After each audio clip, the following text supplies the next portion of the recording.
खोला तो उसका नाम सावित्रीबाई है। पहला स्कूल इन्होंने 1848 में खोलने का काम किया।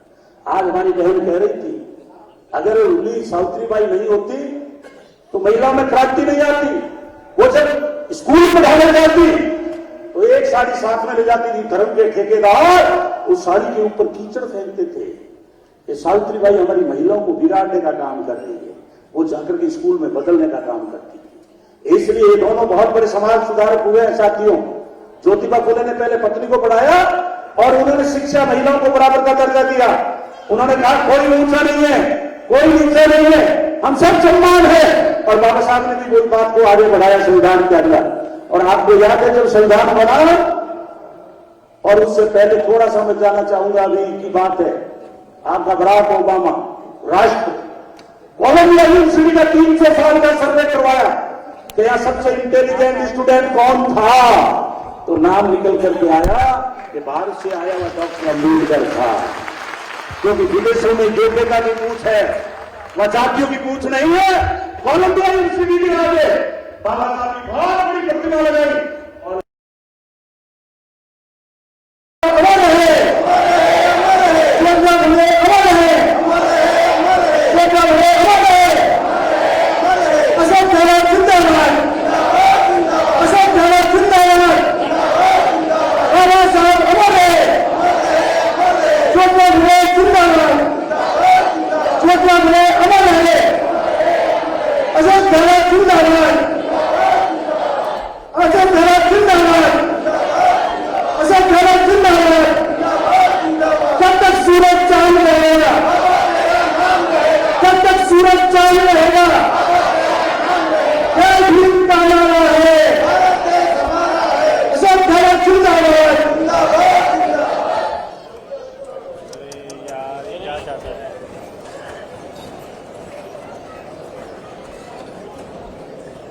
बहुत बहुत धन्यवाद सर।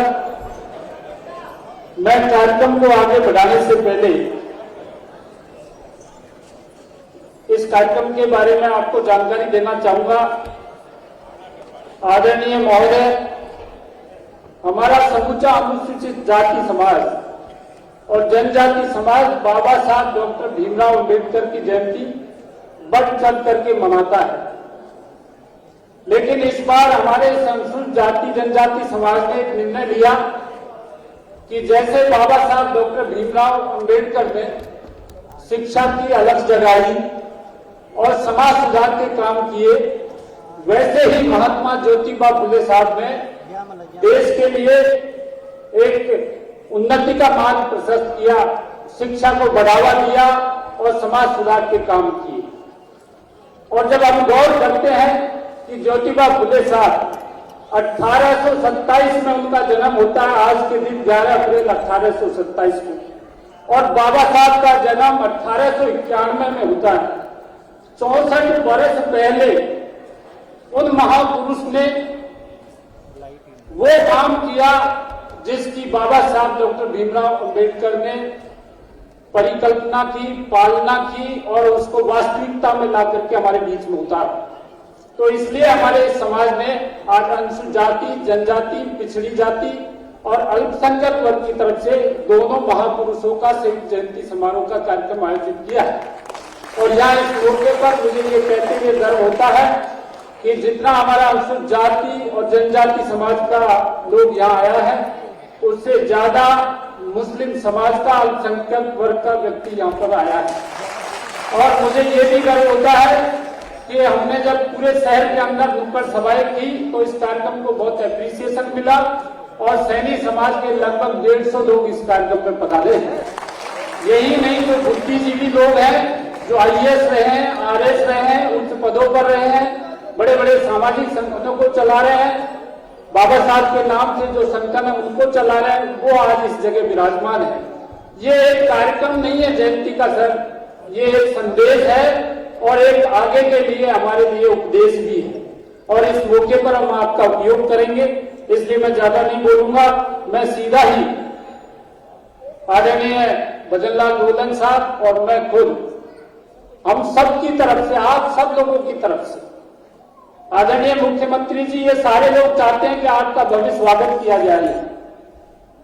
आप सारे लोग ये चाहते हैं कि आपके साथ में मंच पर आकर के कुछ बात शेयर करें, लेकिन समय को ध्यान में रखते हुए हमारे मंत्रीगण और अन्य वक्ता संबोधित कर चुके हैं और अब हमारे 2 ही मंत्री और आयोग के अध्यक्ष बोलना बाकी है और हमारे वक्ताओं ने जो विचार रखे हैं वो भी आपको विस्तृत में हम बताएंगे। तो इस मौके पर आप सबकी तरफ से भजनलाल रोलन साहब, इस जयंती समारोह समिति के अध्यक्ष और मैं खुद इसका संयोजक आदरणीय मुख्यमंत्री जी का सम्मान करेंगे। फूल बुक्का भेजकर, मोमेंटो भेजकर। अशोक गहलोत जिंदाबाद, अशोक गहलोत जिंदाबाद, अशोक गहलोत जिंदाबाद, अशोक गहलोत जिंदाबाद, अशोक गहलोत जिंदाबाद, अशोक गहलोत जिंदाबाद, अशोक गहलोत जिंदाबाद, अशोक गहलोत जिंदाबाद, अशोक गहलोत जिंदाबाद, अशोक गहलोत जिंदाबाद, अशोक गहलोत जिंदाबाद, अशोक गहलोत जिंदाबाद, अशोक गहलोत जिंदाबाद, अशोक गहलोत जिंदाबाद, अशोक गहलोत जिंदाबाद, जब तक सूरज चांद रहेगा। बहुत बहुत धन्यवाद आदरणीय मुख्यमंत्री जी और हमारे साथियों। मैं मुख्यमंत्री जी का आपने देखा इतना बड़ा मुख्य से स्वागत क्यों किया। पिछले समय में जो मुख्यमंत्री जी ने बजट पेश किया और उस बजट के बाद में पूरे प्रदेश की जनता जो हजारों की संख्या में रोजाना उनके निवास पर जाकर उनका स्वागत कर रही है, और ऐसा कैसे हो सकता है कि जब हमारा यहाँ पूरा वर्ग इकट्ठा है तो हम सबकी तरफ से स्वागत करें। तो हर एक फूल आप सब लोगों की तरफ से, और मुख्यमंत्री जी का इस मौके पर मैं इस बात के लिए भी धन्यवाद देना चाहूंगा कि एक लॉन्ग पेंडिंग डिमांड थी, केंद्र सरकार के कर्मचारियों के बारे में चल रही थी, राजस्थान के कर्मचारियों के बारे में चल रही थी, और जिसकी पूरे देश में चर्चा है। मैं रेल के एसोसिएशन का राष्ट्रीय अध्यक्ष हूँ, पूरे देश में जाता हूँ, ट्रेड यूनियन के साथ भी बैठता हूँ, और वो लोग ये आश्चर्य कर रहे हैं कि आखिर अशोक गहलोत साहब ने राजस्थान में एनपीएस को खत्म कैसे कर दिया और ओपीएस कैसे लागू कर दिया, और उसके बाद उन्होंने जो एक एक निर्णय लिए हैं उन निर्णय की हम सब लोग तारीफ करते हैं और आपको बहुत बहुत धन्यवाद देते हैं सर।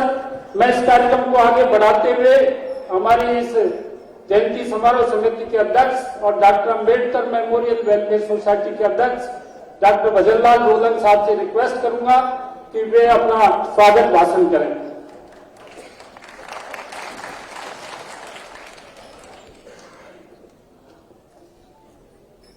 सभी को महात्मा फूले जी की इस जयंती पर नमन, बाबा साहब को नमन। परम आदरणीय राजस्थान के यशस्वी मुख्यमंत्री माननीय अशोक जी गहलोत साहब इस आज की सभा की अध्यक्षता कर रहे माननीय टीकाराम जूली जी, सामाजिक न्याय एवं अधिकारिता मंत्री जी, हमारे अनुसूचित जाति समाज की महिला मंत्री और जो हमेशा है वो बालिकाओं, महिलाओं और इनके सब के बारे में सोचती रहती हैं, माननीय ममता जी भूपेश जी, और हमारे गोविंद राम जी मेघवाल साहब, माननीय आपदा प्रबंधन मंत्री जी, जो हमेशा समाज को जागृत करने में लगे रहते हैं, हमारे अनुसूचित जाति आयोग के अध्यक्ष माननीय खिराली राज जी बैरवा साहब, जो समाज को जागृत करने में और जगह जगह अलग जगाते रहते हैं, हमारे अंबेडकर पीठ जिसको हाल ही में माननीय मुख्यमंत्री जी ने उसको एक्सपांशन का आशीर्वाद दिया है और महानिदेशक के पद पर मदन गोपाल जी मेघवाल साहब को लगाया है, आदरणीय मेघवाल साहब, और हमारे नगर निगम हेरिटेज की मेयर मुनेश जी गुजर साहब, और इस संयोजन समिति के संयोजक श्री बीएल बैरवा जी, और अनुसूचित जाति जनजाति, माइनॉरिटी, ओबीसी सभी समाजों के पधारे हुए प्रबुद्धजन भाइयों बहनों, युवा साथी। मैं थोड़ा इंटरप्ट कर रहा हूँ। हमारे जो मुस्लिम समाज के साथी आए हैं वो करीब 8-10 मिनट के लिए रोजा खोलने के लिए साइड में जाएंगे। उनका प्रबंध है, वो जा सकते हैं जब तक हमारे अन्य अतिथि वक्तव्य देंगे। मुख्यमंत्री जी के भाषण से पहले वो आ जाएंगे। धन्यवाद सर। माननीय श्री भजनलाल जी जाटव साहब पीडब्ल्यूडी मंत्री पधार चुके हैं, इनका भी हार्दिक स्वागत। आप सभी का डॉक्टर भीमराव अंबेडकर संयुक्त समारोह समिति की ओर से हार्दिक अभिनंदन, हार्दिक स्वागत। सभी समाजों से अनुसूचित जाति, अनुसूचित जनजाति, ओबीसी, माइनॉरिटी सभी समाजों के 58 संगठनों के प्रतिनिधि यहाँ पर मौजूद हैं और सबने मिलकर के अब की बार इस तरह का एक निर्णय लिया कि जो इस प्रदेश की और इस देश की आबादी के 85% जो लोग हैं उनकी कुछ समस्याएं हैं, उनकी अपनी अपनी पीड़ाएं हैं और वो आप हमेशा गरीब के हित में आम जन के हित में आप हैं, वो निर्णय लेने के लिए पूरे देश में विख्यात है। तो आपको ये जो सभी सामाजिक संस्थाएं हैं ये आज इसलिए यहाँ आए हैं कि महात्मा ज्योतिबा फूले और बाबा साहब डॉक्टर अंबेडकर की जयंती पर, संयुक्त जयंती के ऊपर अपनी जो समस्याएं हैं उनका हल है वो आपके माध्यम से ये सभी ढूंढ रहे हैं। आपने अभी बजट पेश किया श्रीमान, उसमें अलग से कृषि बजट आपने प्रस्तुत किया और उसको भी मिशन मोड में प्रस्तुत किया। निश्चित रूप से इस प्रदेश का सारा जो कृषक तबका है, कृषक मजदूर तबका है, जो प्रदेश की काफी बड़ी आबादी है, ये सब है वो आपका इस संबंध में है। वो सभी जहां भी जाते हैं तारीफ करते हैं और एक अलग सोच के साथ में ये बजट आया। इसके साथ साथ में श्रीमान आपने जो डिक्की के साथ में जो एससी और एसटी एंटरप्रेन्योर्स हैं उनके लिए जो विशेष प्रोविजन किए हैं, उनको उद्यमी बनाने के लिए आपने एक नया रास्ते आपने जो खोले हैं, इसके लिए ये जो समस्त अनुसूचित जाति जनजाति के जो लोग हैं वो आपके आभारी हैं। पिछले बजट में भी और उससे पहले जो बजट थे उसमें माननीय वसुंधरा राजे जी ने सभी जो नगर पालिकाएं हैं उनमें अम्बेडकर भवन बनाए थे। कई सरकारें आती है तो नाम बदल देती है या योजनाएं बदल देती है, लेकिन श्रीमान आपने उसको आगे बढ़ाते हुए जो बची हुई नई जो नगर पालिकाएं बनी थी उनमें प्लस जो पंचायत समिति मुख्यालय जो अम्बेडकर भवन बनने से बच गए थे उनमें आपने बजट अनाउंस करके एक बहुत बड़ी पहल की थी और वो कार्य प्रक्रिया भी है।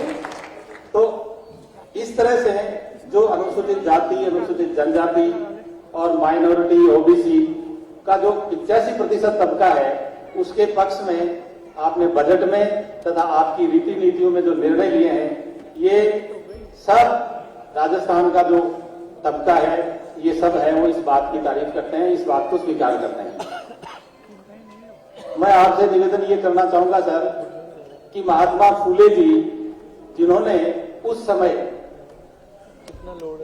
पढ़ाई की जो अलग जगाई, महिलाओं के लिए तो पढ़ाई का कोई रास्ता ही नहीं था, उन्होंने सावित्रीबाई फूले को पढ़ा करके इस देश की पहली शिक्षिका बनाया और पहली महिला स्कूल खोली, पहली लड़कियों की स्कूल खोली। और जब वो स्कूल में जाती थी तो आस पड़ोस के लोग बाग है उन पे कचरा फेंक देते थे, गंदगी फेंक देते थे। सावित्रीबाई फूले 2 साड़ियां पहन लेकर के जाती थी, एक तो पहनती थी और एक साथ में लेके जाती थी, साड़ी बदल करके, और उसके बाद में बच्चियों को पढ़ाती थी। वो जमाना था, उसमें उन्होंने इतना बड़े निर्णय लिया। महात्मा फूले जी के पिताजी ने कहा कि ज्योतिबा अगर तुम इस तरह के काम करो तो ये घर छोड़ दो और ये काम बंद करो तो इस घर में रह सकते हो। महात्मा ज्योतिबा फूले और सावित्रीबाई फूले ने अपना घर त्याग दिया और इस मिशन को नहीं त्यागा और उस मिशन के कारण मिशन के कारण ये जो मिशन चला, उन्होंने महात्मा फुले जी ने जो ये मिशन चलाया, उसी की परिणति डॉक्टर अंबेडकर थे। अगर महात्मा ज्योतिबा फुले नहीं होते तो डॉक्टर अंबेडकर भी है वो नहीं होते। आज बाबा साहब डॉक्टर अंबेडकर ने जो है वो महात्मा फुले, गौतम बुद्ध और संत कबीर को अपना गुरु मानते थे और उन्हीं के पदचिन्हों में चाल चल करके उन्होंने इस राष्ट्र के संविधान का निर्माण किया।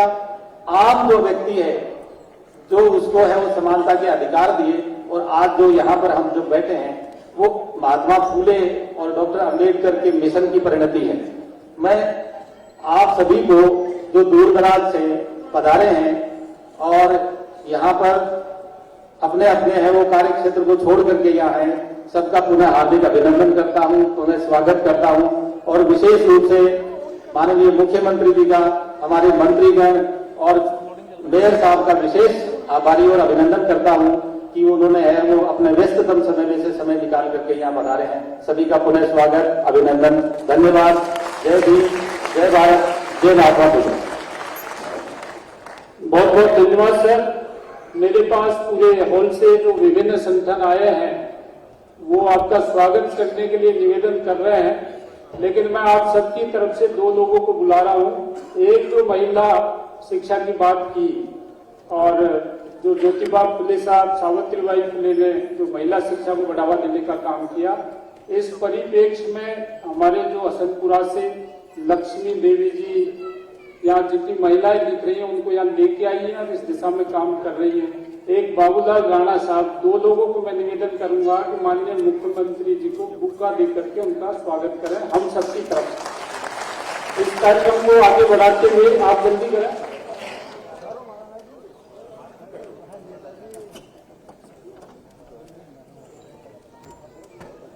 बाबूलाल राणा साहब जल्दी करें।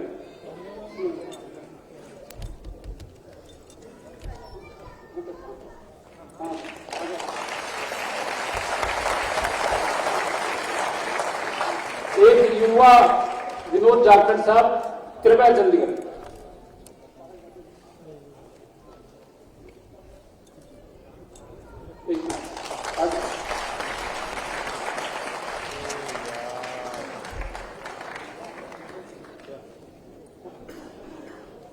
बहुत बहुत धन्यवाद सर। एक आप लोगों से निवेदन है कि बहुत सारे लोग ज्ञापन देने की बात कर रहे हैं, तो कृपया आप सारे ज्ञापन मुझे दे दें और हम एक एक ज्ञापन मुख्यमंत्री जी को देंगे, उनसे चर्चा भी करेंगे और जितनी भी समस्या है उनका बैठ करके हम निराकरण भी कराने का प्रयास करेंगे। इस दिशा में मैं आदरणीय श्री खिलाड़ी लाल बैरवा साहब, जो कि हमारे राजस्थान अनुसूचित जाति आयोग के अभी अध्यक्ष बने हैं, आपसे निवेदन है कि आप हमारा मार्गदर्शन कराएं।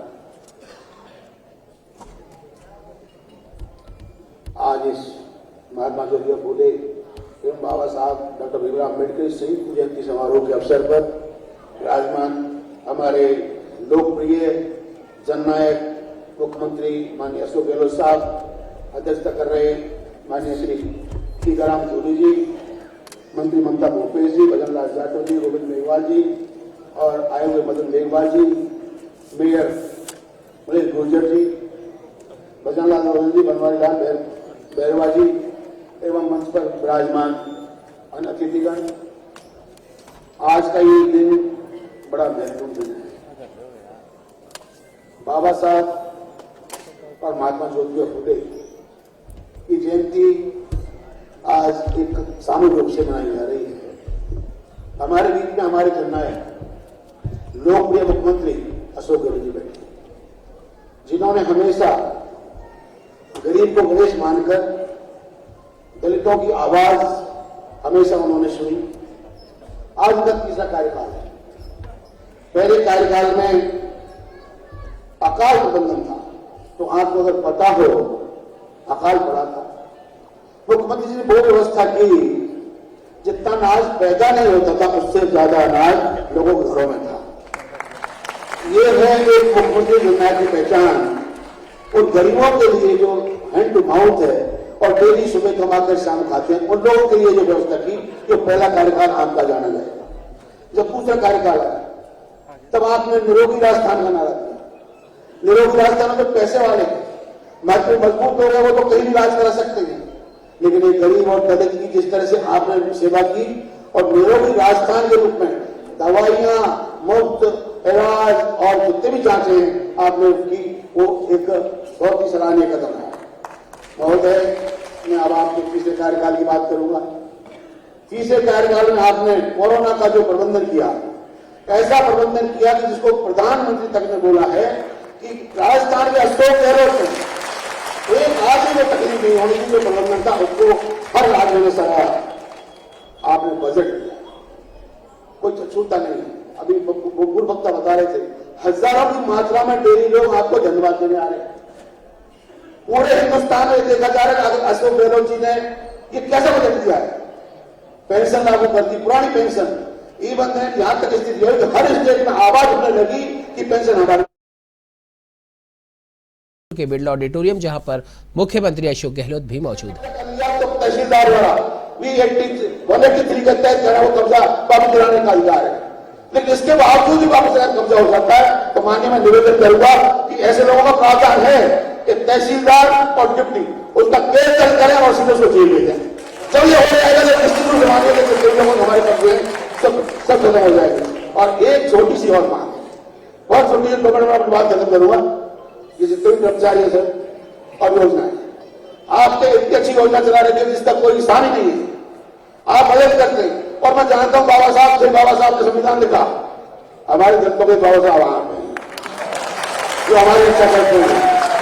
मैं निवेदन करना चाहूंगा कि जितने भी लोग हैं, कर्मचारी वर्ग है और योजनाएं, उनके लिए एक हमको एक नोडल अधिकारी शेड्यूल कास्ट का आईएएस अफसर ऐसा दे दीजिए जिसका काम जल्दी हमारे लोगों को जबरदस्ती भटकना पड़े।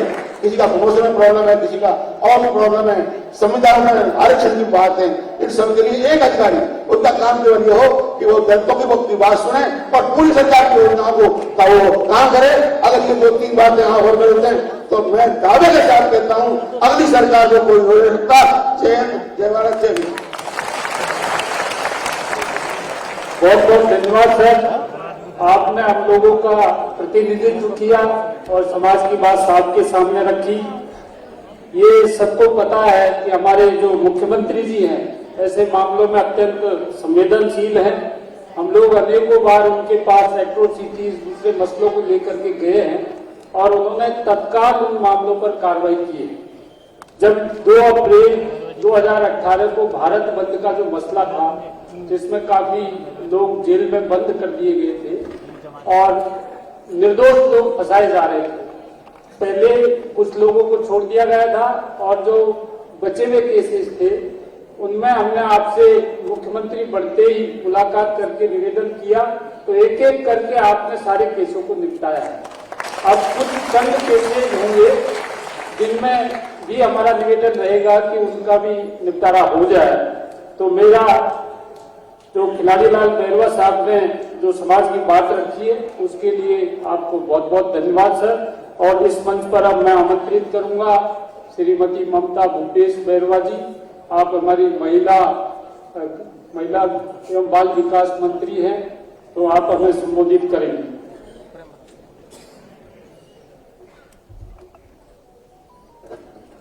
जय भीम साथियों, डॉक्टर BR अम्बेडकर जयंती समारोह संयुक्त समिति के तत्वाधान में इस आयोजन के अंदर राजस्थान के यशस्वी मुख्यमंत्री और हम सब के मसीहा, हम सब के मार्गदर्शक, हम सब के प्रेरणा स्रोत सम्मानीय अशोक गहलोत साहब, मंच पर विराजमान हमारे नौजवान मंत्री और आज के कार्यक्रम के अध्यक्ष सामाजिक न्याय अधिकारिता विभाग के कैबिनेट मंत्री सम्मानीय टीकाराम जूली साहब, कैबिनेट मंत्री सम्मानीय भजनलाल जाटव साहब, कैबिनेट मंत्री सम्मानीय गोविंद मेघवाल साहब, हमारे आयोग के अध्यक्ष सम्मानीय खिलाड़ीलाल बैरवा साहब, हमारे बीच में विराजमान मदन मेघवाल साहब, जयपुर की मेयर रमेशी जी, BR बैरवा साहब जो लगातार हम सब लोगों के संपर्क में है, भजनलाल रोहन साहब, हमारे बीच में पूर्व सांसद सम्मानीय करण सिंह जी भी विराजे हुए हैं, पूर्व विधायक सम्मानीय भगवान जय सैनी जी भी हमारे साथ में है, सभी बहनों और भाइयों, विभिन्न संगठनों से आए हुए हमारे तमाम साथीगणों, बहुत ही सुंदर आयोजन।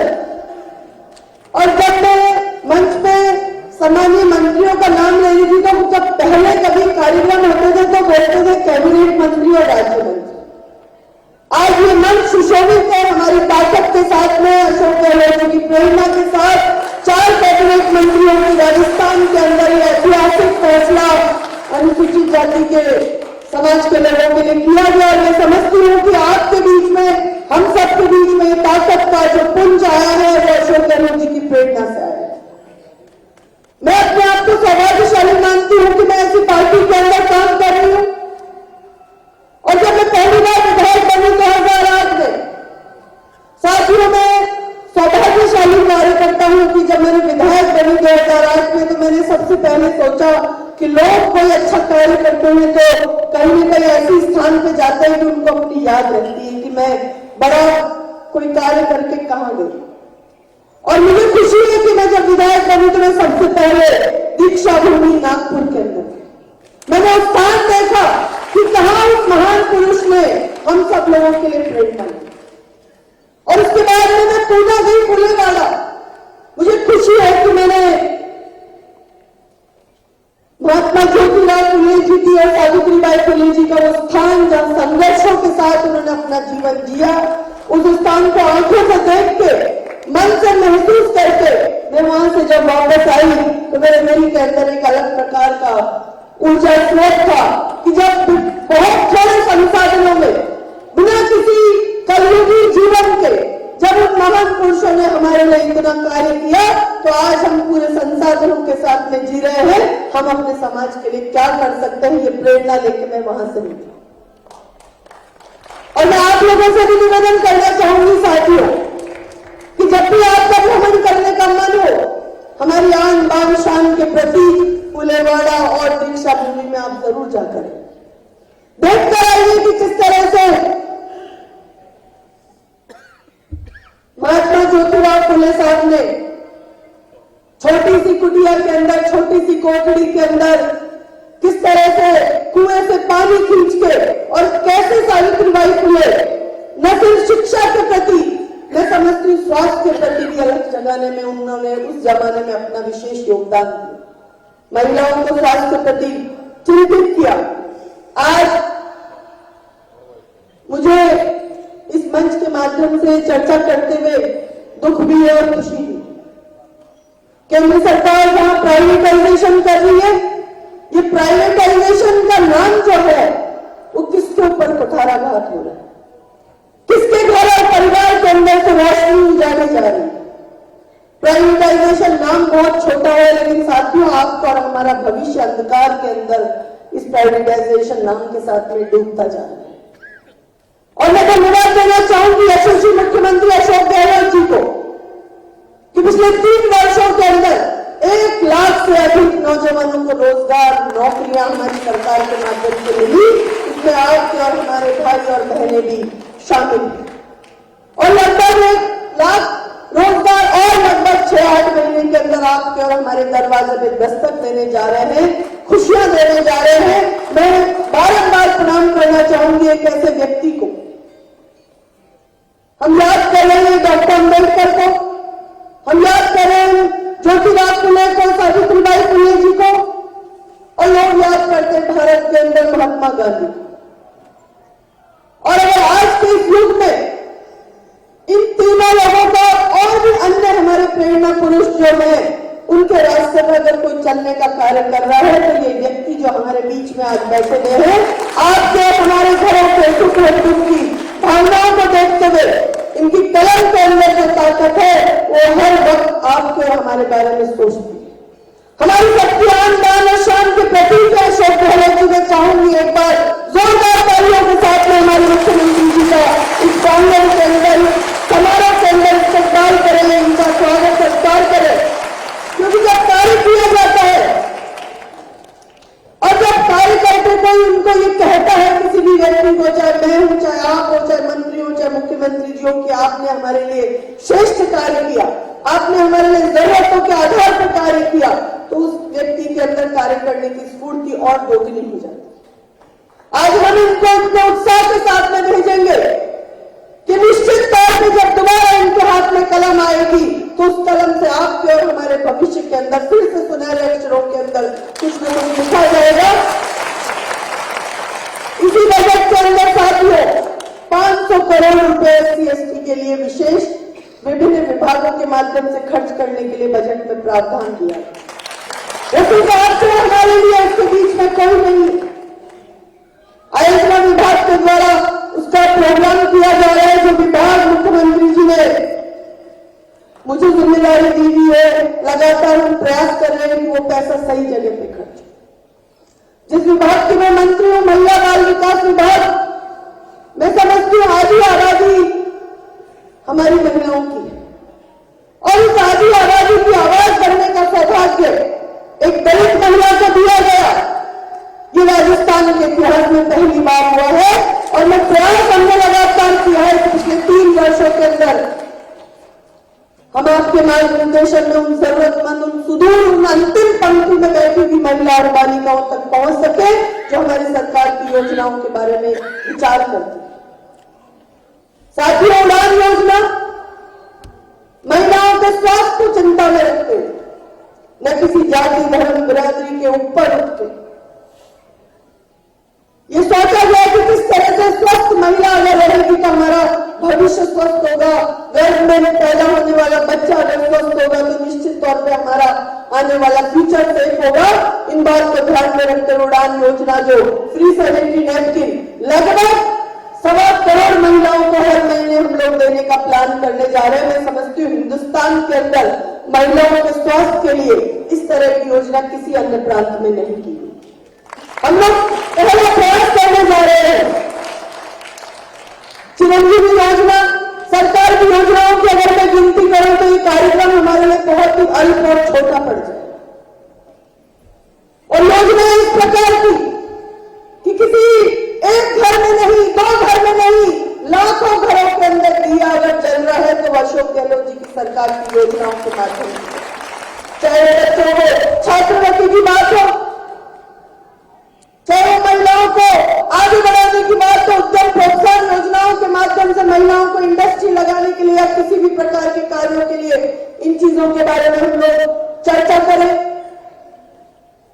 मैं आप लोगों को, राजस्थान की जनता को इस प्रोग्राम के माध्यम से धन्यवाद भी देना चाहूंगी कि आपने हमें सरकार में आने का मौका दिया और सरकार में आने के बाद जो जिम्मेदारियां BL गहलोत जी ने कहा, बहुत बड़ा गुलदस्ता हम लोग अशोक गहलोत जी को भेंट कर रहे हैं आप सब लोगों के माध्यम से।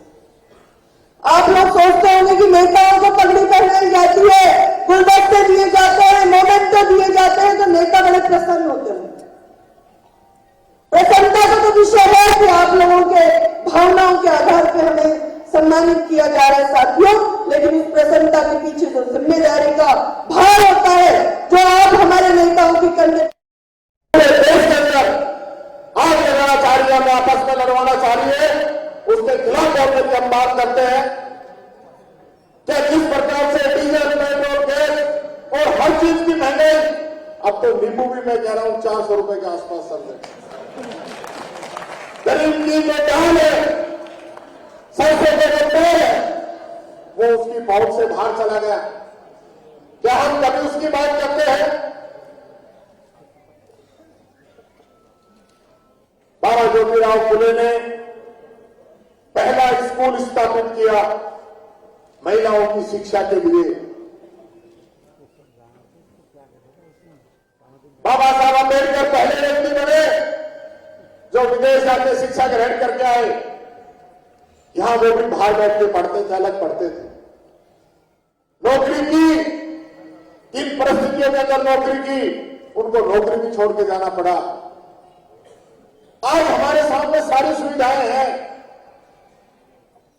सही कह रहे थे गोविंद मेघवाल जी कि आज बाबा साहब की प्रॉपर्टी तो आपको कहीं नहीं मिलेगी, लेकिन बाबा साहब की मूर्ति और उनके आदर्श आज पूरे देश और पूरे विदेश के अंदर आप लोगों को मिलेगा।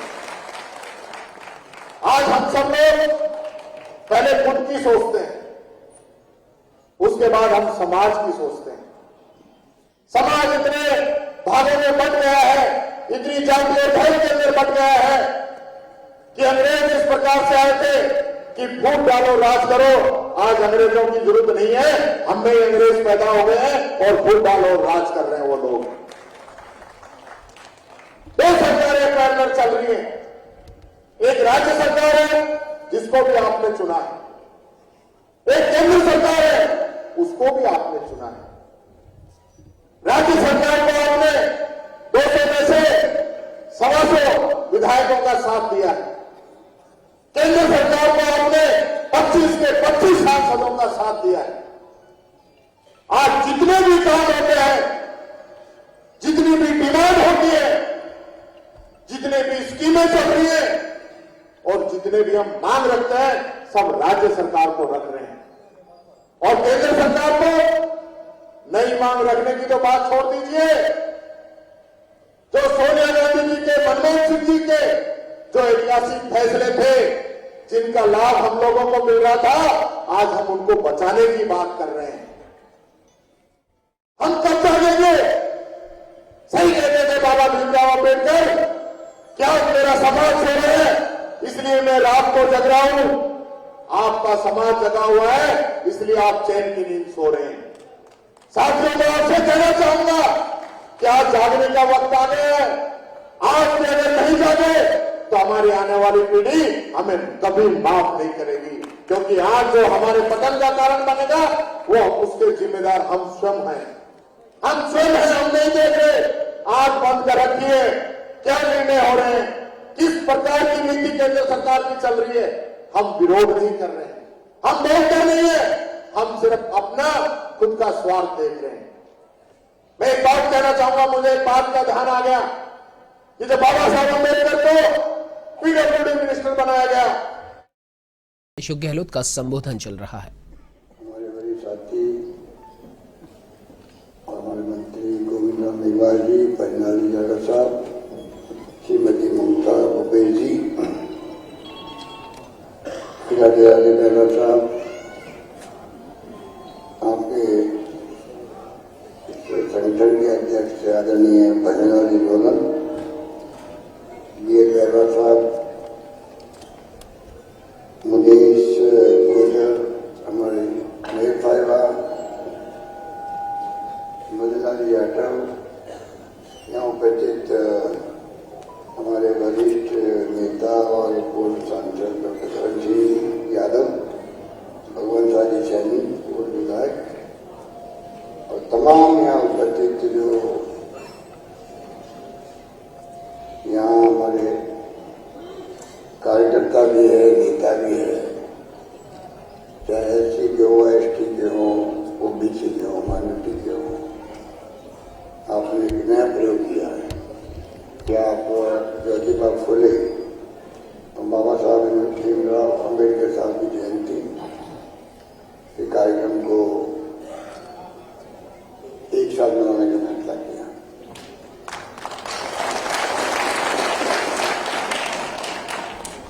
मेरे पूर्व वक्ताओं ने जो आपको 3 घंटे बैठे हुए हैं, तो महात्मा ज्योतिबा फुले की, सावित्रीबाई फुले के बारे में,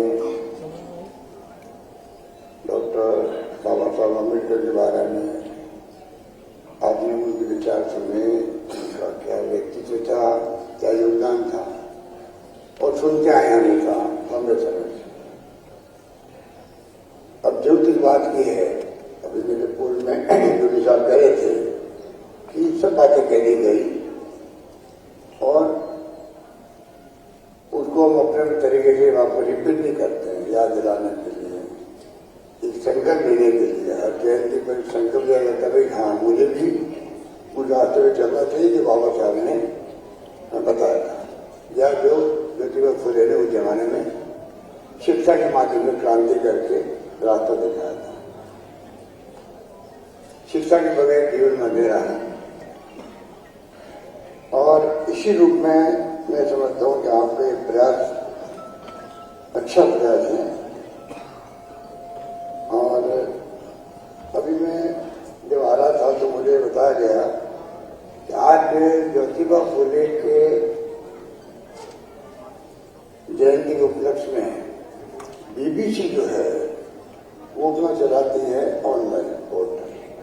आजकल मोबाइल फोन का जमाना है, दुनिया मुट्ठी में है, पूरा ज्ञान आपके गूगल्स में और मोबाइल में भरा पड़ा है। ये राजीव गांधी का सपना था, कंप्यूटर का भी और मोबाइल और तो ये बीबीसी की रिसर्च करती है। मैं उम्मीद करता हूँ कि बाबा साहब की 14 तारीख को भी शायद पूरा रिसर्च करके वो दुनिया को बताएंगे कि बाबा साहब अम्बेडकर क्या थे, क्या उनका योगदान है। तो उनके कोट में पढ़ के सुनाता हूँ आपको विद्या का क्या महत्व है। उन्होंने लिखा अपनी पुस्तक में, जो मराठी थे, चेतक यांच्या आसूड पुस्तक का नाम था, शिक्षा के लिए लिखा उन्होंने, विद्या बिना मति गई। आप समझे तो मति क्या होती है? आप ध्यान से सुनना, बहुत अच्छा लगा इसलिए बता। विद्या बिना मति गई, मति बिना नीति गई। मति नहीं तो नीति नहीं बना पाओगे, और नीति बिना गति गई, और गति बिना वित्त गया। मतलब फाइनेंस नहीं होगा, अगर गति नहीं होगी, आपकी स्थिति खराब रहेगी तो आप गरीब रहेंगे। और वित्त बिना शूद्र गए, जितनी गरीबी जो शूद्रों होती है और बढ़ रहेगी। इतने अनर्थ एक अविद्या ने किए। ये सारे जो अनर्थ है खाली अविद्या, मतलब शिक्षा नहीं होने के कारण से संभव है। इतनी बड़ी भावना कुछ 100 साल पहले अगर ज्योतिबा फुले संदेश दे रहे हैं, क्योंकि उस वक्त कौन पूछता था ऐसी को, गरीब आदमी कौन पूछता था वो भी को। सदियों से जो स्थिति बनी उनकी आज भी मैं कई बार बोलता हूँ, आप सुनते होंगे कि छुआछूत की भावना, गोली से उतार देने की भावना, ये आज आजादी की 70 साल के बाद में भी कैसे किसी के दिमाग में आ सकती है कि मानव मानव के बीच में भेद करो। इससे बड़ा मानवता में कल्याण क्या हो सकता है?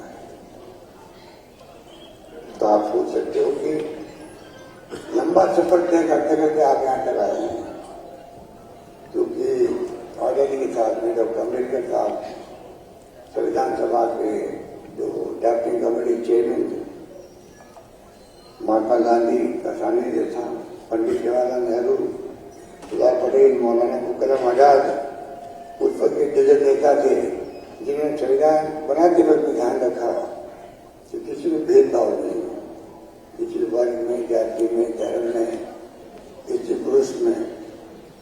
उसी से देश आज चला आ रहा। 70 साल के बाद में भी हम लोग देश भर से एक बार खंड है, पूरा देश एक है। और उसके लिए त्याग बलिदान बहुत हुए। आजादी के पहले भी किस प्रकार से जेलों बंद रहे थे, कुर्बानी दी, लाठी खाई, गोलियां खाई। चंद्रशेखर हो या भगत सिंह आजाद हो, चंद्रशेखर आजाद हो या भगत सिंह हो, क्या क्या नहीं हुआ देश के अंदर। और आजादी के बाद में इंदिरा गांधी जैसी महान नेता परमाणु विस्फोट के पोखरण के अंदर पाकिस्तान के 2 टुकड़े कर दिए। आप बताइए कि उनका सीधा छलनी कर दिया गया। प्रधानमंत्री पद पर रहते हुए उन्हें जान की बाजी लगा दी। राजीव गांधी शहीद हो गए, पंजाब के मुख्यमंत्री सरदार बेन सिंह शहीद हो गए, पर उन्होंने आतंकवादियों को निर्स्थापित कर दिया। पंजाब आज खालिस्तान नहीं बन पाया वहां। देश एक बार कर रहा है तो बहुत बड़े व्यक्तियां हुए। तो 70 साल के बाद में हम देखें जातियों और धर्म के नाम पर राजनीति हो रही है। अभी जो माहौल देश में है उससे मैं बहुत चिंतित हूं, क्योंकि संविधान का अगर संविधान की धज्जियां उड़ाई जाएगी, लोकतंत्र खतरे में होगा, तो सबसे ज्यादा तकलीफ होगी किसी को, तो ये बैठे हुए लोग हैं, हम सब लोगों को भी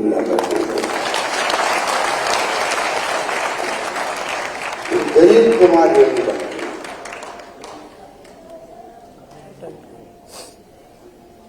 कानून का राज रहना चाहिए, तभी न्याय मिलेगा।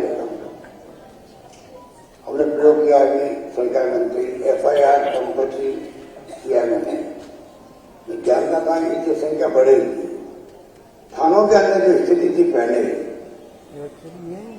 सुने होती नहीं थी, कोई बलात्कार गिराया था तो भगा देते थे उसको, तो डर के मारे जाते नहीं थे लोग। क्या अन्याय हो, अत्याचार हो, उत्पीड़न हो, तो बलात्कार हो जाए तो जाएंगे, बेइज्जती भी होगी, एफआईआर दर्ज होगी भी नहीं और परिवार की बेइज्जती अलग होगी।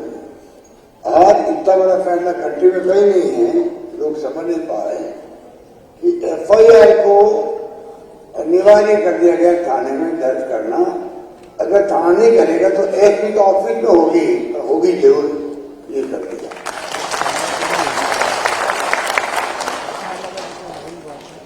कल मैं बीकानेर एसपी को पूछ रहा था वहां पर कि आपका क्या फीडबैक है, क्योंकि पहले 15-17 जगह शिकायत आई थी कि थाने में रिपोर्ट दर्ज नहीं हुई तो दर्ज करनी पड़ी जाती है यहाँ पर, तो थानेदार के खिलाफ कार्रवाई भी होती है। अब थानेदार भी समझ गया कि एफआईआर लॉन्च करनी पड़ेगी, कम से कम रिकॉर्ड में हो कि जुर्म हुआ है और रिपोर्ट दर्ज हुई है, तो सती भी इसकी मॉनिटरिंग होगी। उसी कारण है कि संख्या बड़ी बड़ी हो और कम से कम हिम्मत हुई है एफआईआर दर्ज करने की, न्याय मिलने लगा है। और मुझे आगे बताया गया कि जिस तरह ये फैसला हमने किया है उसके कारण से अभी तक आप बताइए कितनी घटनाएं रोड अखबार पढ़ते हैं, कहीं रेप हो गया, अन्याय हो गया, अत्याचार हो गया। इस एक फैसले से पहले थाने में शुरू होती नहीं थी, लोग कोर्ट में जाते थे और 156(3) के अंतर्गत आदेश जारी करवाते थे कोर्ट से, थानों के अंदर आप इनकी जांच करोगे कोर्ट से। ऊपर 33.4% था, अब सिर्फ कोर्ट में जाके एफआईआर दर्ज करने वाले सिर्फ 16% रह गए। पहले महिलाओं पर अत्याचार हो गया तो अत्याचार महिला को होता है तो ज्यादा गरीबों पे होता है, दलितों पे होता है।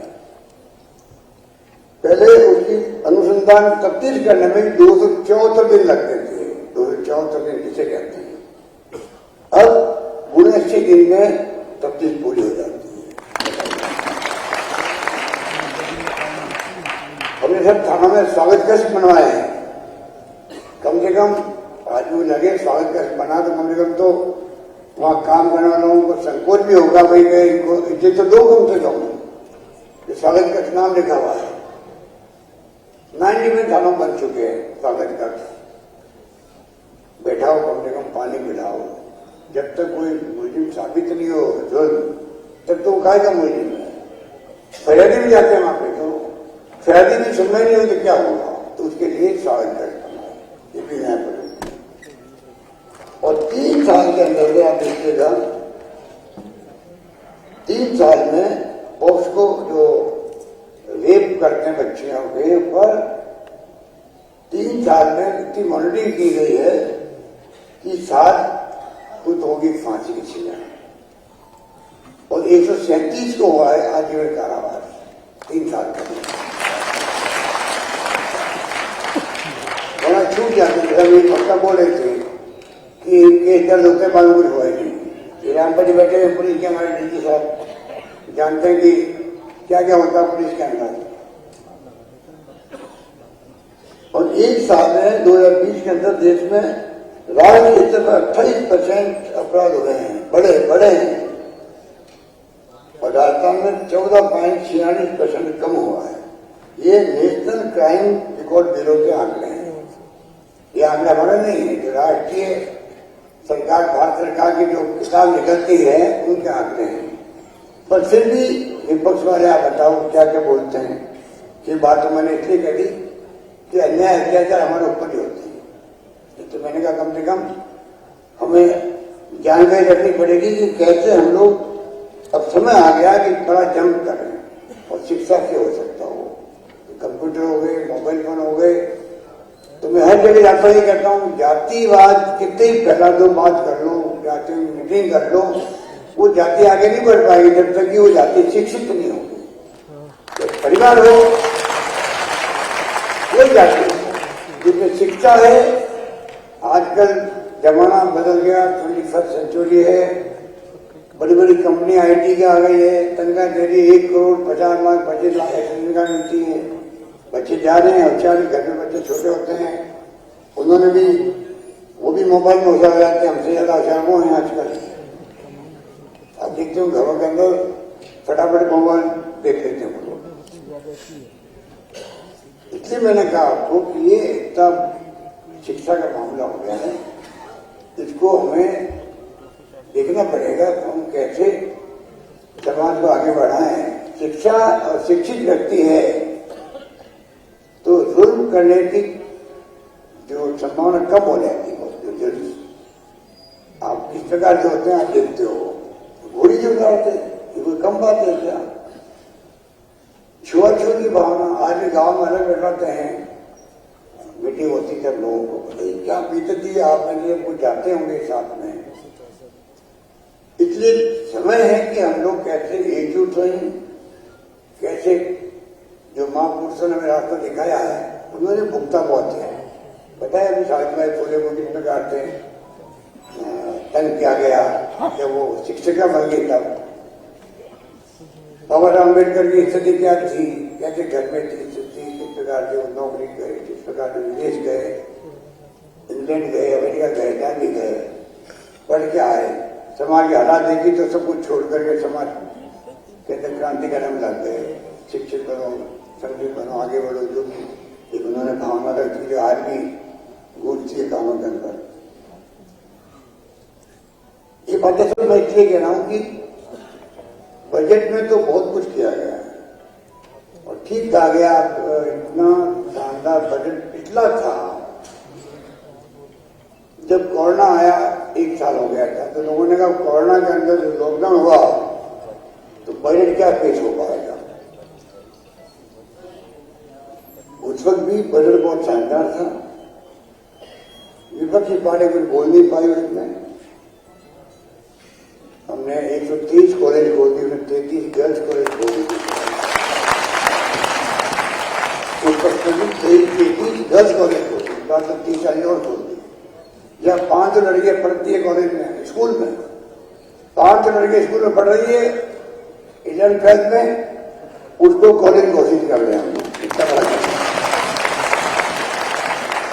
और आपको जानने पसंद होगी, मुझे विश्वास नहीं हो रहा था कि आज लड़कों से ज्यादा संख्या लड़कियां पढ़ रही है राजस्थान में।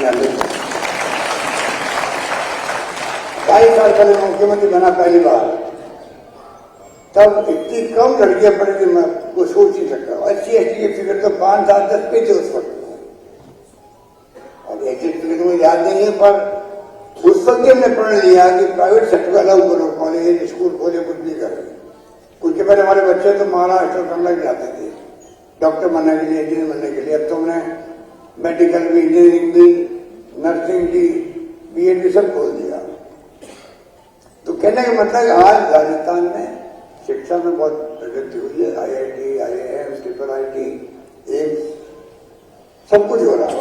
कॉलेज खुल रहे, कृषि विश्वविद्यालय खुल रहे हैं, टेक्निकल विश्वविद्यालय खुल रहे हैं, तो विश्वविद्यालय खुल रहे। हर जिले में एक मेडिकल कॉलेज खुल रहा है राजस्थान में, हर जिले में एक मेडिकल कॉलेज। और हमने देखा है कि इसे काम नहीं चलेगा। अब यूक्रेन से 20,000 बच्चे आए हैं देश में, 20,000 बच्चे। इसका मतलब खाली यूक्रेन से, रशिया अभी अलग है, कजाकिस्तान अलग है, चाइना अलग है, वहां बच्चे पढ़ रहे हैं डॉक्टर बनने के लिए। वो तो हमें मालूम ही नहीं कितने बच्चे पढ़ रहे हैं। तो यूक्रेन छोटा मुल्क है, वहां से 20,000 बच्चे वापस लौटे इंडिया के अंदर जो पढ़े जा रहे थे। इसका मतलब कि इस देश की 135 करोड़ की आबादी के अंदर जितनी जो डॉक्टरों की है बनना चाहते हैं, 20,000 तो छोटे मुल्क में गए पढ़ने के लिए। अब वो मेरे पास आते हैं, दिल्ली जाते होंगे, बेटा वो हमारा भविष्य क्या होगा, वो पढ़े हम आगे रख पाएंगे यहाँ पर। बाहर जगह क्या सोच रहे हैं, आप क्या सोच रहे हो, एक अलग विषय है। बता रहा हूं आपको। तो ये एक जिले में एक कॉलेज खोलने काम नहीं चलेगा। देवी शेट्टी डॉक्टर है यहाँ हृदय वाले बेंगलोर के, हमने अभी कोरोना में आपके आशीर्वाद इतना शानदार काम किया कुछ सोच नहीं सकते देश में। देश और दुनिया के अंदर बिना मदद छा गया। इतना इलाज ढंग से करवाया, दवाएं फ्री थी जो और जगह नहीं थी। बेड नहीं मिलने के लोगों ने, हमने बहुत व्यवस्था करी। 40,000 रुपये इंजेक्शन फ्री लगा रहे थे हम लोग। कोई भूखा नहीं सोए, मैंने कहा था तो आपने कि जो भूखा नहीं सोने दिया तो कितने व्यक्ति था। तो समय वाले लोग आए, समाज के लोग आए, एनजीओ वाला आए, सब कुछ आए। कहने का मतलब कि सब कुछ किया गया। इसलिए मैं आपसे अपील करूंगा कि बहुत कुछ हम जानते हैं और पढ़ लेंगे, उनके जीवनी पढ़ लेंगे, आप पढ़े भी हैं। सवाल ये है कि हम इसको इम्प्लीमेंट कैसे करें, उनका फायदा गरीब तक कैसे पहुंचे। इतनी स्कीम हमने बनाई है। आपको शायद मालूम होगा, चिरंजीवी की बात की गई, ममता कर रही थी 10 लाख रुपये का बीमा किसी का हो जाए, इससे बड़ी बात क्या हो सकती है। आज की बीमारी होती रहती है, 1 लाख, 1.5 लाख, 2 लाख स्टेंट लग रहे हैं या बाईपास हो रहा है, तो आदमी कहां से पैसा है। अपनी जमीन ज्यादा बेचता है, गहने बेचता है, उधार लेता है, क्या नहीं करता था। आज वो जाएगा, जा रहे हैं, 1 रुपया नहीं लग रहा है। अभी मेरे खुद हैं, मुझे कोरोना हो गया 2 बार, तो मेरे को हार्ट की प्रॉब्लम हो गई।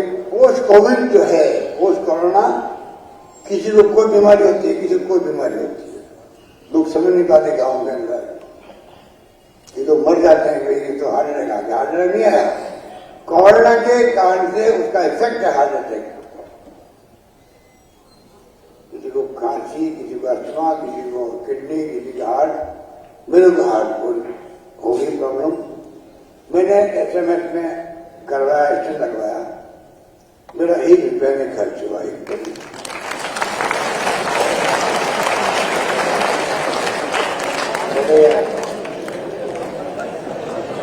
रुपया खर्च नहीं हुआ मेरा।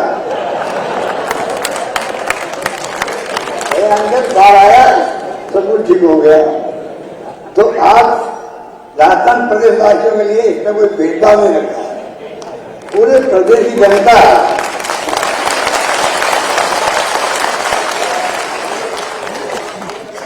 पूरे प्रदेश, अमेरिका जाते कोई जमाना था, शिवचंद्र माथुर मुख्यमंत्री, धैर्य सेगात मुख्यमंत्री, ह्यूस्टन जाते थे ये लोग इलाज करवाने के लिए। वो बात छोड़ो, अभी भी बॉम्बे जाते हैं, अहमदाबाद जाते हैं, दिल्ली जाते हैं, जयपुर जाते हैं, एस्कॉर्ट में जा जाते हैं, 2-3 लाख के बिल बनते हैं। अब जो अस्पताल जुड़े हैं, कुछ जुड़े हुए नहीं अभी तक, ऐसा नहीं जुड़ा, मान लीजिए जुड़े हुए। वहां पर कोई जाएगा नागरिक राजस्थान का, उसका पूरा खर्चा 10 लाख तक का पूरा खर्चा मिलेगा, फ्री इलाज होगा। हार्ट का हो, किडनी का, कोई भी इलाज हो।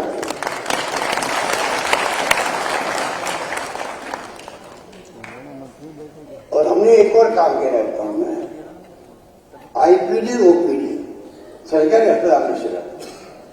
पहले हम जाते थे तो दवाई हमने फ्री की थी, 75 टर्म में मैं 2nd टाइम मुख्यमंत्री था, दवाई फ्री करी, टेस्ट फ्री की। पर उसके बाद में भी ऑपरेशन के वक्त में कुछ पैसा लग जाता था। दवाई वहां 900 फ्री करी, तो उसके अलावा तो दवाई तो बाहर से मंगाता था। अब हमने अभी फैसला कर लिया, अब चाहे वो ऑपरेशन इंडोर है, आउटडोर पेशेंट है, ऑपरेशन है, कोई चीज बाहर से नहीं मंगाएगा, पूरा खर्चा अस्पताल देगा, 1 रुपया नहीं लगेगा आपका।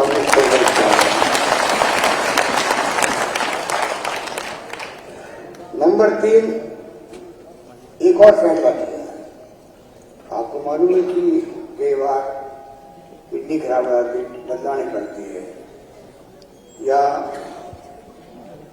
ऑर्गन ट्रांसफर होते हैं, तो ऑक्सीजन से मौत होती है, तो टाइम पे अगर उनके परिवार वाले एग्री करते हैं तो उसका हार्ट, उसकी किडनी, उसकी आंख वो जाती है, हवाई जहाज से जाती है जहां जरूरत होती है, और वो जॉब बदल देती है।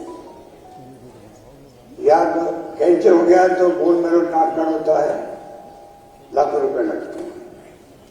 लीवर ट्रांसप्लांट हो गया, कल नागौर मैंने कहा तो भाई एक तो ये जो ज्यादा दारू पीते हैं तब वो खराब होता है, लिवर खराब होता है। दारू पीना छुड़ाओ लोगों को, क्योंकि वो लिवर सीरियस हो जाता है। और बिना दारू पिए भी लिवर सीरियस होता है। कई लोग नहीं पीते तो भी हो जाता है।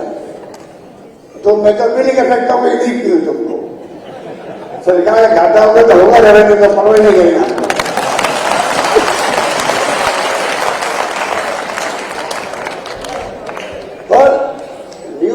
अगर खराब हो गया आपका बिना दारू पिए भी, ट्रांसप्लांट होता है लिवर के आज का, उसका 15-20 लाख लग जाता है।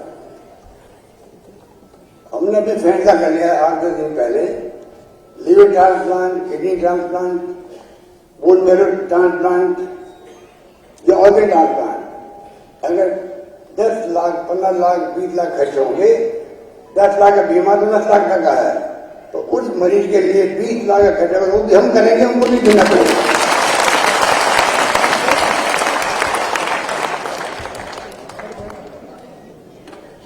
अब एक बात की मैं परीक्षा दूंगा आप सबको, आप तैयार हो जाइए।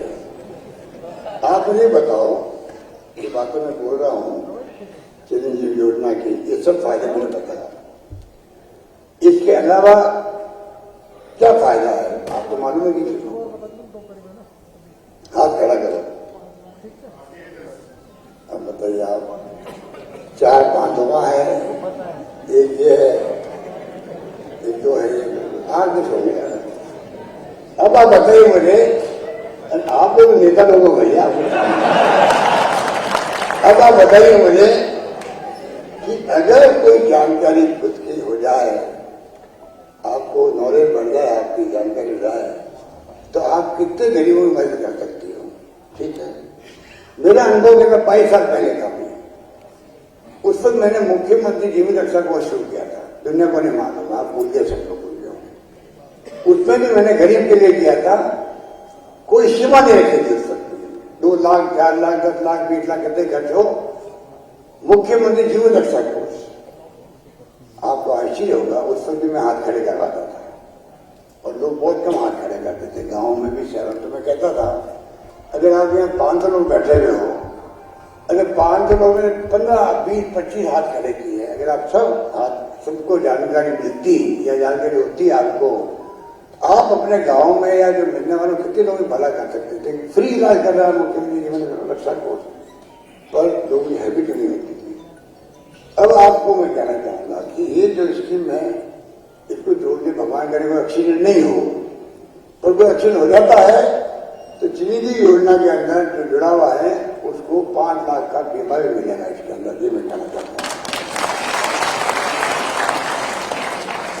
कहने का मतलब ये मैं आपको क्यों बोल रहा हूँ, मैं तो बोल चले भाषा में बात कर रहा हूँ, मैं विजेताओं वाला भाषण दे रहा हूँ, खाली कह रहा हूँ आपको समझने की कोशिश करो। इतनी स्कीमें बनाई ना आपके लिए, अब अगर आप ज्ञान प्राप्त नहीं करोगे तो आगे मेरे गरीब भी, अनपढ़ भी है, कि नासमझ भी है, उनको नहीं मालूम पड़ता। अब हमने अम्बेडकर के नाम से अभी उत्तम योजना शुरू करी, एमएसएमई जो है, लघु मध्यम उद्योग लगा सकते हैं, छोटे बड़े उद्योग भी लगा। किसान लगाने के लिए हमने उनको फूड प्रोसेसिंग के लिए अलग से स्कीम बनाई है, वो अलग स्कीम है कृषकों के लिए, जानकारी प्राप्त नहीं करनी चाहिए उसकी भी। और ये जो अम्बेडकर के नाम की जो योजना है, जिसमें हमने उद्यमी कैसे बने हैं, हमारे एससी के भाई लोग आते हमारी मीटिंगों के अंदर, चैम्बर ऑफ कॉमर्स बनाया हुआ एससी के लिए अलग से बनाया उन्होंने, मेरे को नाम नहीं मालूम क्या नाम इनका,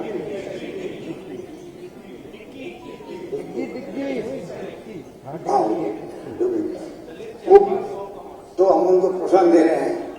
अब हमने जो योजना बनाई है उसमें पैकेज मिलता है, पैकेज, स्पेशल पैकेज मिलता है, जिसके माध्यम से वो आराम से उद्यम लगा सकता है, अनुदान मिलता है उसके अंदर। और एससी के लिए ज्यादा अनुदान करते हैं हम लोगों ने, एक्स्ट्रा कर दिया है। ये तो आपको मालूम पड़ा तो होगा, है लोगों को मालूम है थोड़ा बहुत। अब बताओ इसमें सबसे बड़ी खासियत क्या है, बताओ, जो आपने देखा हुई नई बात है मालूम किसी को?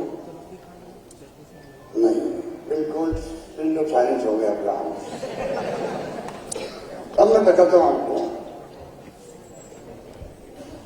शायद हमारी शादी हुई मालूम नहीं होगा, शायद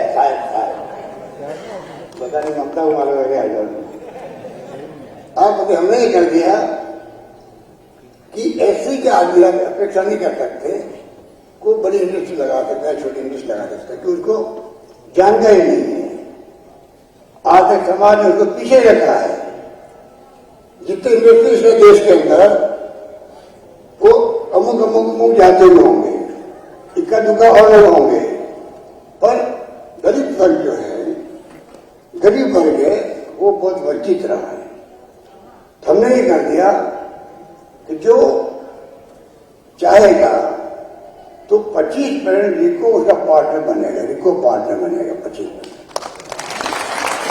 बहुत बड़ी बात है, रिको पार्टनर बनेगा, जिससे कि पूरा इंडस्ट्री लगाने कहते हैं, जमीन कैसे लेनी है, कौन सी मशीन लगेगी, क्या इंडस्ट्री लगेगी, पूरा रिको के जब रिको खुद एक्सपर्ट है इसके अंदर, संस्था है इंडस्ट्री के लिए, वो खुद पार्टनर बनेगा उसका 25% का। तो आराम से वो आदमी इंडस्ट्री लगा पाएगा और सक्सेस हो पाएगा। लगाना एक बार लोन ले लिया, 5 लाख का 20 लाख का, डूब गए लोन, फिर कहां करोगे, कैसे भरोगे आप? तो डूबे भी नहीं और उसको एक्सपर्टाइज मिले। एकदम कहते हैं सलाह देगा तो वो काम नहीं चलता। हमने कहा पार्टनर बनाओ उनको, जिसको खुद पार्टनर बने उस इंडस्ट्री का, बहुत बड़ा फैसला है।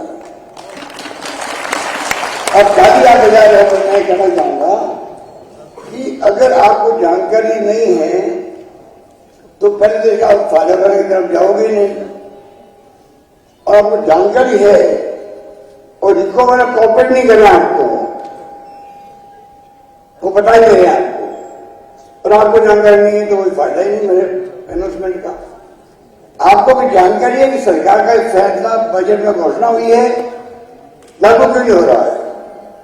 तो जो आपको अधिकार दिया है असेंबली ने, उस अधिकार के आधार पर आप जाके अधिकारी से बात कर सकते हो, मांग सकते हो और पार्टनर बन सकते हो। तो कहने का मतलब लबो मैं जो बोल रहा हूं आज, वो मेरा बोलने का मकसद यही है, जब तक आप ये कहते हैं नॉलेज इज पावर, आज की दुनिया में एक नया बात चल रही है जिसमें ज्ञान है, वो भी बहुत ताकतवर आदमी है। तो ज्ञान है तो आप कितने लोगों को फायदा पहुंचा सकते हो, लाभ पहुंचा सकते हो। जो मिडिल ऑर्डर में आए हैं वो तो आगेवान लोग हैं, वो समझदार, जानते हैं समाज में कैसे क्या काम हमें करना है, अगुआ लोग हैं। आपकी बीमारी बड़ी बढ़ जाती, कैसे आप आगे जाके बात फैलाओ, संगोष्ठी करो, लोगों को समझाओ, कुछ भी करो। तो 2-4 बातें मैंने बहुत लंबी चढ़ी, 2-3-4 घंटे बोलो तो कम है। तो मैं खाली आपको निवेदन नहीं करूंगा, आप खुद ही पढ़ो लिखो और कृपा करके आप जो है इसको आप देखो। हम तो लगे रहे चेंज योजना में 1,33 लाख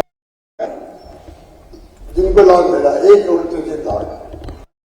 हमने 1,33 लाख जो परिवार के महिलाओं को बनाया, हमने उसका मुख्य बनाया है, कार्ड ये बनाया है।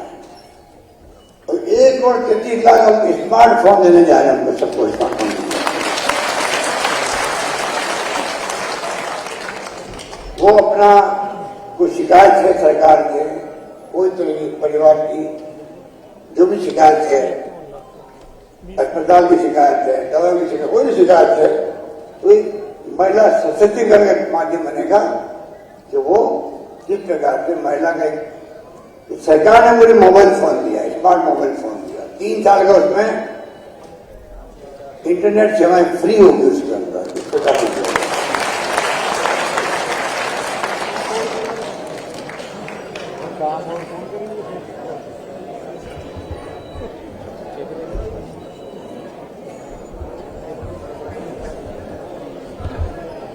अभी जब ने कानून पास किया है तो बजट जो है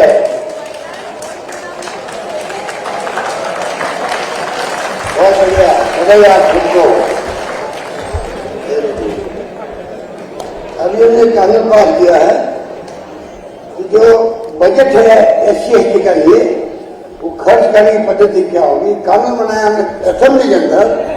आज ही सोनिया गांधी जी का पत्र मेरे पास आया मुझे बधाई देने के लिए कि आपने अच्छा काम किया है। ये राज्य जो हमारे ARCG सेक्रेटरी हैं, इस काम को देखते हैं, उनका मैसेज मेरे आया था बहुत बड़ा असेंबली में, और हमने उसके अलावा 5-5 करोड़ रुपए बढ़ा दिए उनके लिए, अलग से फंड क्रिएट किया है। SC/ST के 5-5 करोड़ का फंड क्रिएट किया है। तो मैं आपको निवेदन करना चाहूंगा कि पानी को लेकर जल मिशन चालू है, आधा पैसा हम देते हैं, आधा पैसा सरकार दे रही, केंद्र सरकार दे रही। पर केंद्र सरकार इस रूप में अपने अप्रोच रखती है जैसे कि सब कुछ वही कर रहे हैं, क्योंकि ये मीडिया वाले लोग खड़े हैं, सब दबाव में है उनके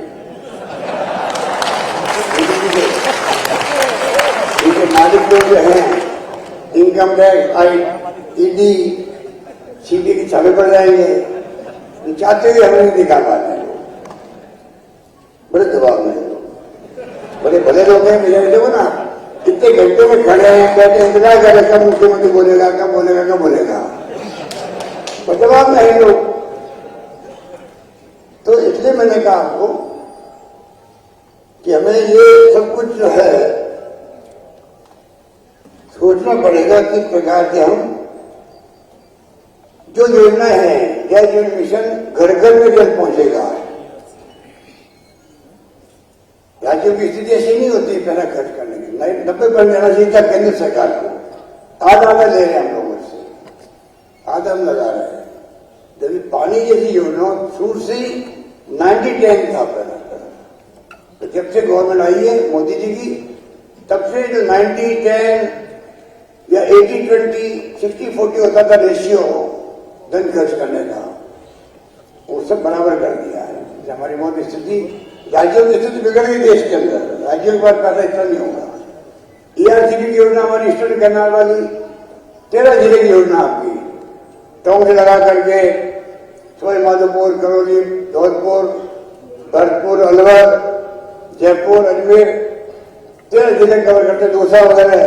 आप बताइए, हमने प्रधानमंत्री ने घोषणा करी यहाँ पर जयपुर में, अजमेर के अंदर राष्ट्रीय परियोजना घोषित करने की मांग की थी वहां तत्कालीन मुख्यमंत्री वसुंधरा सिंधिया ने।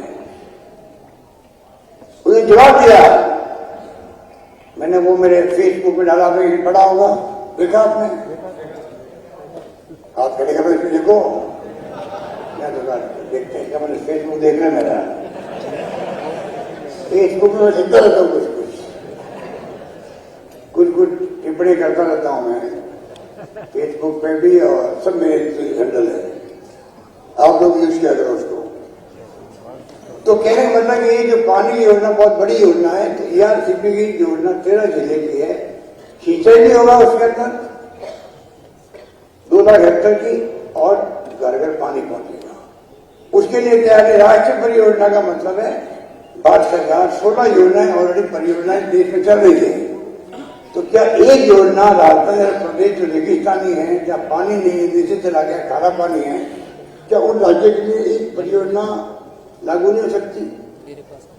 और हमारे मंत्री राजस्थान के जोधपुर के जो बड़े बैठे जल संसाधन मंत्री, कल मैंने कहा बीकानेर में, कहा इनकी इतनी औकात नहीं एक योजना को मंजूर करवा सके।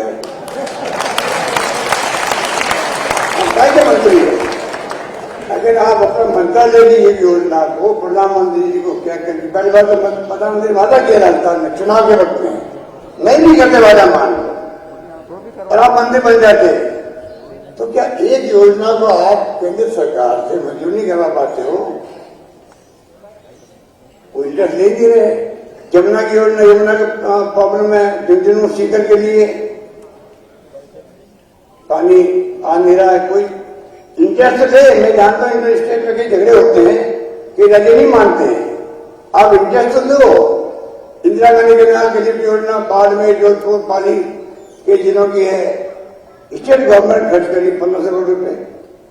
ERCG जो आपके स्टेट राजस्थान मैंने बताइए आपको, हम उनका इंतजार नहीं कर रहे हैं। हमने फिर भी 1,000 करोड़ खर्च कर दिए। अभी मैंने बजट में 9,000 करोड़ रखे उसके लिए तरह की।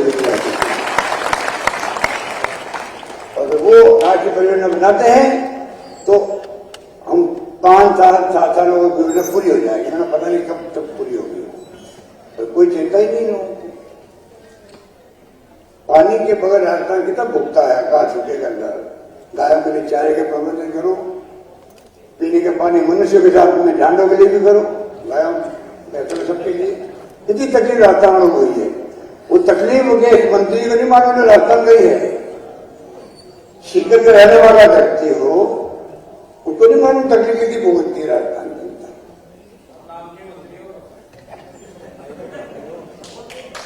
तो आप सोच सकते हो कि इस प्रकार के हालात है देश के अंदर, मंत्री बन गए हैं। और मैं समझता हूँ, मुझे लगता है कि इनकी हैसियत नहीं जाके प्रधानमंत्री के सामने जाके खड़े भी हो जाएंगे।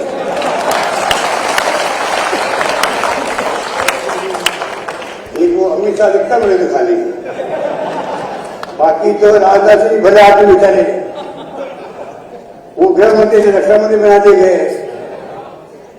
और बाकी तो मुझे लगता है कोई इक्का दुक्का जाते होंगे, बाकी तो लगता है सही डर के मारे कह नहीं पाते। अरे मैं कहूँ जनता ने 25 MP दिए हमको, 25 MP दिए हैं, 25 MP दिए हैं आपको राजस्थान जनता ने। क्या 25 MP के खाते में एक परियोजना ईस्टर्न कैनाल नहीं आ सकती क्या? बताइए आप, ये स्थिति क्योंकि ये स्थिति है।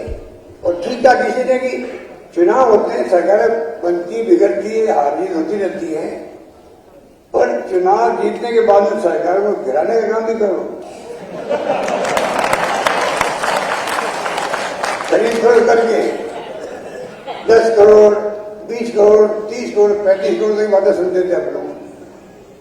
बताइए आप, हमारी सरकार को गिराने के लिए मुख्य किरदार अमित शाह और ये आपका क्या नाम इसका गजेंद्र सिंह शेखावत, 2 मुख्य किरदार है। हमारी पार्टी में तोड़ करके ले गए एमएलए को, ये वो लोग थे। एक जनरल प्रधान नाम का और एक मंत्री है, वो फिरता था बाबा गुड़गांव जाकर देखता था सब ठीक ठाक रहती है। तो ये जब स्थिति बने मध्य प्रदेश सरकार गिरा दी हमारी। अरे कुछ तो आप लोकतंत्र में आपके यकीन है तो आप थोड़ा सब्र कर लेते। कहते थे आप चुनाव जीत के 2 बार, आप सरकार चुनी के एमएलए को खरीद रहे हो। आप खरीद के आप सरकार बदलोगे तो फिर चुनाव किस लिए होंगे? फिर हालात बड़े खराब है, गंभीर है। अब देखा अभी 1 करोड़ करोड़ के अंदर दंगा हो गया और करोड़ी मीना जी हमारे कहते हैं पता नहीं कितना का 100 समथिंग, हाँ 195 परिवार सूची जारी कर दी। तो ये वहां पर पलायन करके गांव छोड़ करके। अब बताइए, अब वो परिवार खुद क्या कहना है, हम तो यही बैठे हैं, कहाँ गए आप बताओ।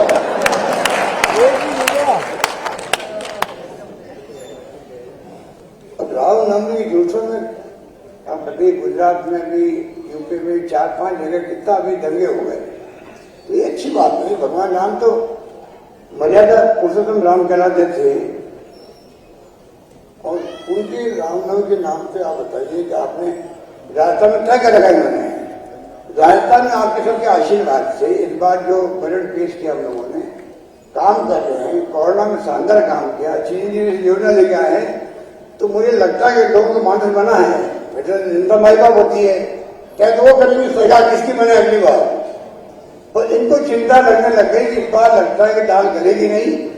तो अभी से इनको इशारा कर दिया दिल्ली से कि 4 साल तक आप लोगों ने जो विपक्षी भूमिका निभानी चाहिए थी कांग्रेस सरकार के खिलाफ, वो तो आप निभा नहीं पाए। आप निकम में नकार साबित हो जाओ, कुछ नहीं कर पाए। अब कम से कम इसको तो लगो, दाल ध्रुवीकरण तो लो, कम से कम निकल कर आप तुम लोग इसलिए लगे। और सब में कॉम्पिटिशन है, समझता हूँ 5 साल मुख्यमंत्री उम्मीदवार बैठे हैं, उनमें कॉम्पिटिशन है कौन पहले बोले। इसलिए आप देख लो कि वो मंत्री जी ने कह दिया छोटू तो कि मैं मेरा बस चलकर मैं IPS IAS को जेल भेज दूंगा। आप बताइए, अरे झूठ तुम बोले, हमने तुम कहा नहीं तुम संन्यास लो राजनीति से। खुद नहीं कहा अजमेर में अगर प्रधानमंत्री ने नाम भी ले लिया ARCP का, ये नाम, तो मैं राजनीति छोड़ दूंगा, वरना फिर मुख्यमंत्री छोड़े और महेश जोशी छोड़े जो कि PhD मंत्री है। अब बताइए, दोनों हमने उनका वीडियो प्रधानमंत्री महोदय का, नरेंद्र मोदी जी का वीडियो डाल दिया दोनों। इस तारीख को जयपुर में, इस तारीख को अजमेर बोले हैं। तो उसे बुकलाट के अंदर हम क्या करें? तो ध्यान डाइवर्ट करने के लिए, डैमेज कंट्रोल करने के लिए कह दिया IPS IAS को, वो बेचारे क्या करें? बेईमानी तुमने करी, सरकार गिराने का षड्यंत्र तुमने किया। तुम जोधपुर के MP हो,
भले के अंदर जो कर सकते हो आप लोग, ये संकल्प लेके जाए तो अपना आप ही हम लोग आगे बढ़ेंगे।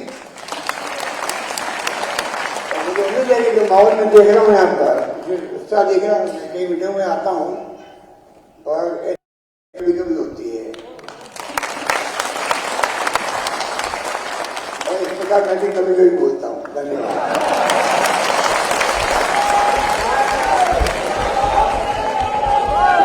अशोक गहलोत, अशोक गहलोत, अशोक गहलोत। बहुत बहुत धन्यवाद सर। मैं कार्यक्रम